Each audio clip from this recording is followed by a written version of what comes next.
திருச்செந்தூர் முருகன் கோவில் பற்றி நீங்கள் அதிகம் அறிந்திராத தகவல்களை தெரிந்து கொள்ளுங்கள்.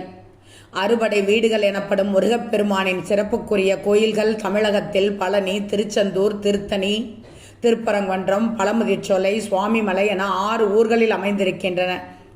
இவ்வாறு கோவில்களில் 5 கோயிலின் மீது அமைந்திருக்க திருச்செந்தூர் மட்டும் கடற்கரையை ஒட்டி அமையப்பெற்ற சிறப்பை கொண்டிருக்கிறது.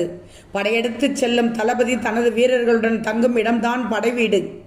அப்படி சூரபத்திரனை வதைக்க முருகப்பெருமானுடன் அவரது தளபதி வீரபாகு மற்றும் படை வீரர்கள் தங்கியிருந்த படைவீடுதான் திருச்செந்தூர். அப்படிப்பட்ட பெருஞ்சிறப்புக்குரிய திருச்செந்தூர் சுப்பிரமணிய சுவாமி கோயிலை பற்றி தெரிந்து கொள்ளுங்கள். சூரபத்திரன் என்ற அரக்கனை முருகப்பெருமான் ஐப்பசி மாதம் சஷ்டி என்று தனது வைரவேல் கொண்டு வதைத்து வெற்றி பெற்றார். இது நிகழ்ந்த இடமே திருச்செந்தூர். எனவேதான் ஒவ்வொரு வருடமும் கந்த சஷ்டி விழாவென்று சூர சம்ஹாரம் இங்கே விமர்சையாக கொண்டாடப்படுகிறது. திருச்செந்தூரில் கந்த சஷ்டி விழா வெகு சிறப்பாக கொண்டாடுவதற்கு காரணம் ஒன்றும் சொல்லப்படுகிறது.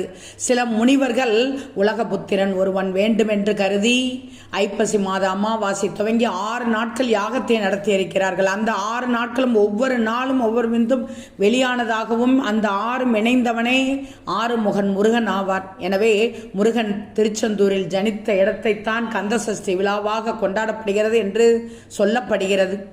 திருச்செந்தூர் சுப்பிரமணிய சுவாமி கோயில் சென்னையிலிருந்து 600 கிலோமீட்டர் தொலைவில் தூத்துக்குடி மாவட்டத்தில் மன்னர் வளைகுடா ஒட்டிய கடற்கரையில் அமைந்துள்ளது. சிலப்பதிகார குறிப்புகள் படி இக்கோயில் 2000 ஆண்டுகள் பழங்காலம் தொட்டு சொல்லப்படுகிறது. இவ்விடம் முன்னர் திருச்சீரலைவாய் என்று அழைக்கப்பட்டதாகும். சூரபத்திரனை வெற்றி கொண்டதால் இங்கே கோயில் கொண்ட முருகப்பெருமான் செயந்திநாதர் என்று விழிக்கப்பட்டதாகவும் பின்னாளில் மருவி செந்தில்நாதர் என்று மருவியது. இப்போது திருச்செயந்திபுரம் என்பதிலிருந்து திருச்செந்தூர் என்று சொல்லப்படுகிறது. இங்கே முருகன் இடது கையில் தாமரை மலருடன் ஜடாமணி புனிவரோடு சிவயோகி போல் காட்சி தருகிறார்.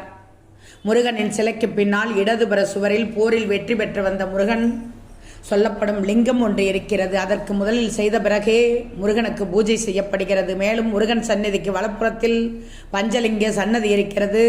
மூலவர் முருகனின் இடதுபுறம் உள்ள சிறுவாயில் உள்ளே நுழைந்து சுற்றி வலதுபுறம் வந்து பாதாள பஞ்சலிங்க முறையில் செய்ய வார நாட்களில் பக்தர்கள் அனுமதிக்கப்படுகிறார்கள்.